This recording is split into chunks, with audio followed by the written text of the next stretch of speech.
안녕하세요. 역사를 사랑하는 박사입니다. 오늘은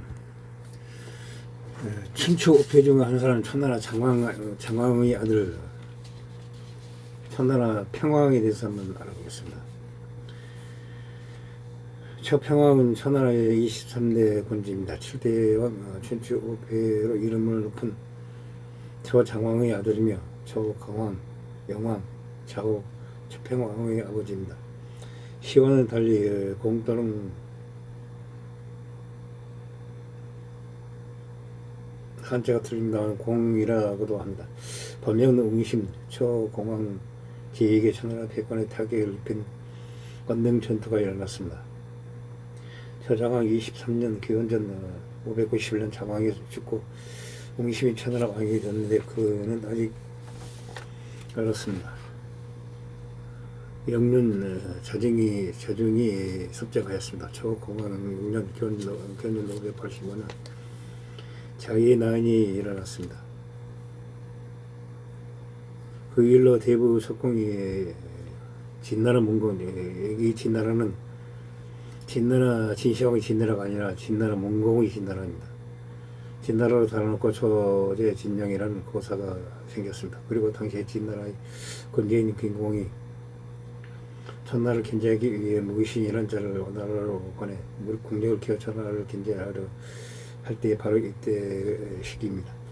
처공왕 14년 기원전 577년 정나라가 하나를 쳐서 그것을 복속시켰다고 합니다. 처공왕 16년 기원전 575년 원릉에서 진나라의 여공이 군대와 전투를 벌였습니다. 처공왕은 이 전투에서 화살에 맞아 애구가 되어버렸습니다. 그리고 공야 우는 포로가 되었으며 군사의 자발은 처공왕과의 협전 회의를 하지 않았기 때문에 그것에 대해 책임을 물고 돌아와 스스로 죽었습니다. 처공왕 31년 기원전 560년 공왕이 죽었습니다.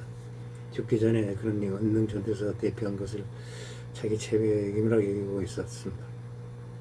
시를 쓰라고 유언하였습니다. 그러나 대부들끼리 의논한 끝에 읽는 자양은 공인한 시호를 올렸습니다. 그래서 처공왕으로 알려지게 된 것입니다. 그리고 뒤를 아들이 웅소가 뒤를 이으니 그가 바로 처강왕입니다. 공살공과 공살공 두 글자 모두 뜻과 의미 공살공으로 갔습니다. 그러자 오늘은 함량의 부차에 대해 국력의 설정에 이르게 됩니다. 악시를 들자는 왕군에게 주는 효인영 폭군에게 주는 효인 견노다 폭군에게 주는 효인 양이 있습니다. 추나가 걸도 있지만 추를 받는 군주가 없고 그런 가람과 유성의 후패제 외에는 받은 이가 없습니다. 중국 춘추시대 천하라의 28대 군주 12대 왕 왕이 오기 전에는 이름이 기질이었습니다. 왕이 오는 후에는 그로 개명하였다고 합니다. 왕이 되기 전에는 진공과 채공을 역임하였습니다. 처공왕의 막내 아들이며 처공왕, 처영왕, 좌우 공자 합경의 동생입니다. 그는 처공왕의 막내 아들을 태어났습니다. 형인 영왕이 천나라와 진나라를 합병하고 그를 진공과 채공에 임명하였습니다. 동쪽에 오나라를 쳤을 때 제나라의 권신이었던 경범을 죽이는 등의 활동을 하였습니다. 후에 영왕이 반란이라 자결하였습니다. 영왕이 어우인 은미가 좌우로 즉위하였으나 기질이 석임수를 써서 영린 공자 합경과 좌우를 자결한 뒤 왕위에 올랐습니다. 처평왕 원년 기원전 528년 평왕은 즉위한 뒤 행위 영왕과는 달리 대외적으로 평창하지 않았습니다. 오히려 진나라를 다시 일으켜 세우기 위해 진내공의 아들인 진토태자 원사의 아들 공손을 군주로 세우니 그가 진해공입니다. 천나라도 역시 다시 일으켜 세웠는데 최경후의 아들이자 최형후의 아우인 공손녀를 세우니 그가 바로 최평후입니다. 평양대의 이 두 나라는 다시 천나라 평왕에게 이 돌만을 다시 봉하게 되었습니다. 평왕은 처음에는 영왕이 대원정으로 인해 피폐해진 나라를 안정시키기 위해 노력하였습니다. 그러나 벌써부터 마식하기 시작했습니다. 간신배인 비무기를 정리하였습니다. 저 평왕 2년 기원전 527년 평왕은 진시황 진나라와의 우호를 위해 사도를 맺으려고 하였습니다.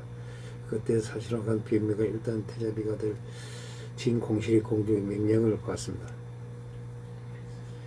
매우 아름다웠으므로 평왕에게 잘 보이기 위해 그녀를 평왕과 연결하였습니다.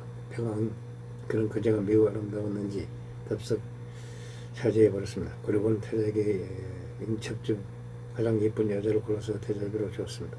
한편 비무기는 나중에 일이 들킬 것을 우려해 태자를 음해하였습니다. 그 음해에 넘어간 평왕은 태자 운건을 국방수비 명목으로 햇망으로 버려버렸습니다.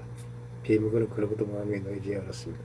태자를 계속 음해하여 반란을 하고 한다고 마음하였습니다. 평왕 6년 기원전 524년 비무기는 결국 태자 돈의 스승인 오사를 잡아 감금하였습니다. 그 이유는 태자를 잘못 가르쳤다는 것이었습니다. 그리고 비무기는 학교를 없애기 위해 그 아들인 오상과 오자서마저 제거하려 하였습니다. 그러나 오상만 오고 오자서는 거부하고 정나라로 도망갔습니다. 태자가 건도 체포될 위기에 처하자 정나라로 도주하였습니다. 결국 비무기는 두 사람을 잡지 못하고 오사와 오상만 죽였습니다. 그 후 오자서는 정나라에서 태자 건이 엉뚱한 생각을 하는 바람에 정공에 죽었습니다. 정나라를 도망갔습니다. 이때 태자 운건의 아들이자 평왕의 손자인 공자의 음속을 데리고 오나라로 가야 했는데 오나라로 가려면 반드시 정나라를 거쳐야 하였습니다. 힘보서의 조력을 받아 오나라로 갔습니다. 그는 거기서 둥지를 들며 초평왕에 대한 복수를 하려고 하였습니다. 결국 구술하듯 그는 성공하였습니다. 초평왕 10년 기원전 520년 성옹공은 할시 가문의 당주 화해등이 반란을 일으키자 진나라 문공이 진나라 위나라 오나라에서 도움을 요청하였습니다. 그러자 초평왕은 오나라 진문공이 진나라를 견제하기 위해 화씨를 도왔습니다. 초평왕 11년 기원전 519년 성옹공은 진나라 위나라 오나라의 힘을 빌려 화씨 가문을 축출하는 데 성공하고 화씨는 초나라로 망명하였습니다. 초평왕 12년 기원전 518년 오나라가 초나라를 공격하였습니다. 대장은 공작원 즉 그 나라의 합력이었습니다. 부장은 오자서였습니다. 초평왕은 영년 자하와 사마와 위호를 받았으나 자하는 병으로 도중에 죽고 말았습니다. 계보 등에 이르러 초나라와 오나라가 싸웠습니다. 오나라에게 패하였습니다. 초평왕 13년 기원전 517년 이때 오나라와 초나라의 사이에 분쟁이 일어났습니다. 오나라는 비랑에서 초나라는 변경인 정리에서 일어났습니다. 그 내막이 뭐냐면 오나라 처녀가 초나라 처녀가 뇌를 치르고 뽕나무로 입을 뜯는 과정에서 분쟁이 발생해 그것이 마을 싸움으로 번졌습니다. 오나라 비랑의 사람들이 옥살을 내었습니다. 본나 왕이 공자가 광을 보내 초나라를 치게 하였습니다. 초평왕 13년 기원전 510년 평왕이 죽었습니다. 그 뒤를 그와 진나라 공전 몇 년 사이의 자식인 공전이 왕의 어른이 그가 바로 초소왕입니다.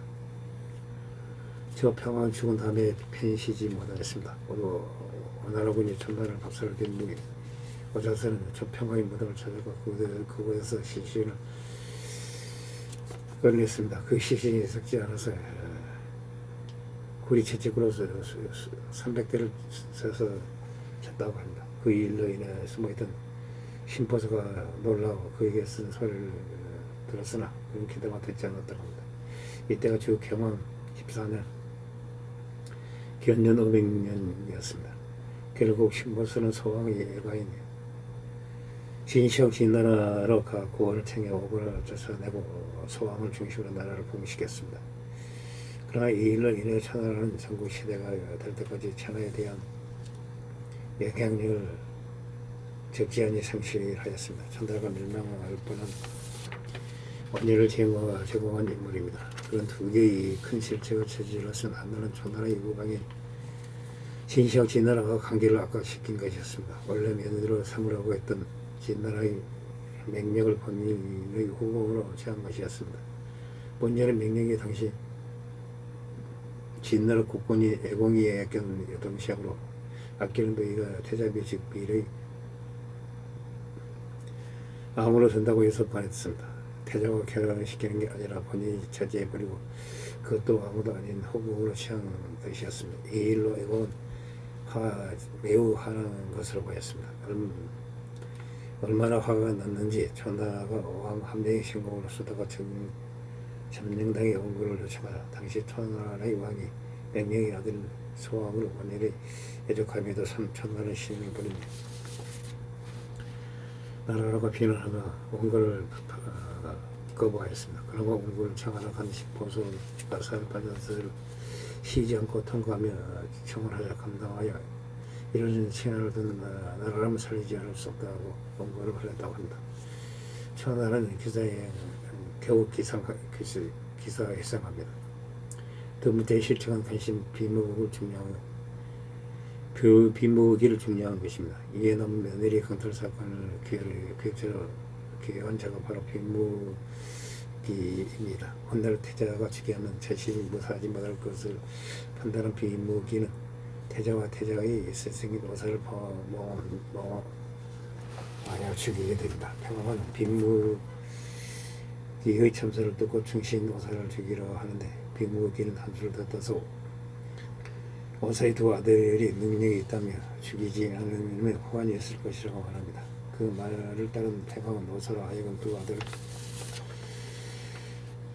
부릅니다. 오사는 장남, 오상은 옳고 심하천한 오자서는 오지 않을 것이라고 말하며 두 아들을 부릅니다. 아버지 예상대로 오상은 아버지 불미에 달려와 같이 죽었으나 오자서는 원하로 도망가고 왕 감멸을 도와 천나라를 공격 초의 수도의 영을 점령해 천나라를 멸망까지 말아갑니다. 오자서로 그가 유명한 복수의 대표입니다. 춘추시대의 예비며느리를 본인이 지휘한 군주가 평뿐만 아닙니다.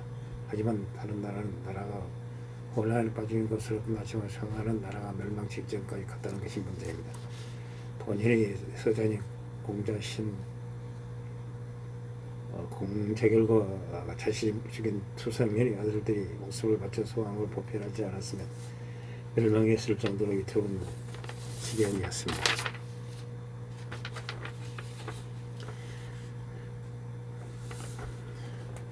호성 당량의 천나라 성태에 있는 무덤에서 청동용정이 발견되었습니다.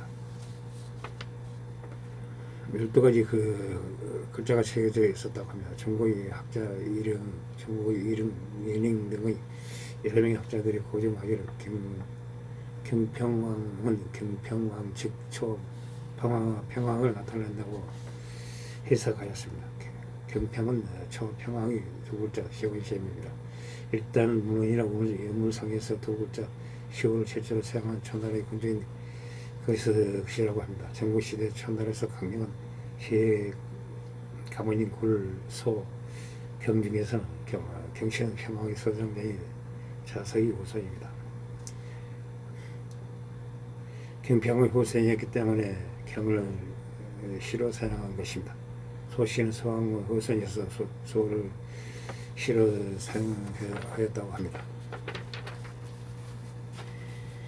이상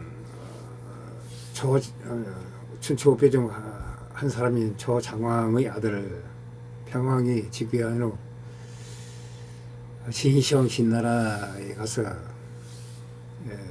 며느리를 받아들였는데 그 며느리가 너무 예뻐서 자기로 후궁으로 삼아버렸습니다. 여기에 비무기란 간신이 그 사실을 알까 봐서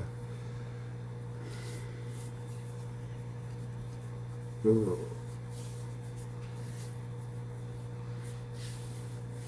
태자를 이제 모함하게 죽이게 됩니다. 그 스승인 잘못 가르쳤다고 해서 그 스승까지 죽이려고 하니까 그 두 아들까지 부릅니다. 오상과 오자설을 죽이려고 하는데 오상은 가서는 오자설은 어나라로 도망가서 복속을 합니다. 이때 어나라에는 선모란 손자 뱀봉을 쓴 선모란 장군이 있었습니다. 선모의 지하 아래 소나라 영까지 진격하였으나 이때 오조선 저나라 평왕이 시체를 파내 300대를 쳤다고 합니다. 선모가 가만히 보니까 전선이 너무 길었습니다. 만일 천나라에 지자가 있으면 중도를 끊어버리면 오나라가 대패하겠다 하고 급시 퇴각하게 해버립니다. 어떻게 했든 오자선은 천나라 평화의 시체를 300대를 쳐가지고 복수를 하였습니다. 이것이 천나라 평왕과 오자서의 복수극입니다. 이상 이야기를 마치고자 합니다. 항시 부족합니다. 양해 부탁드립니다. 감사합니다.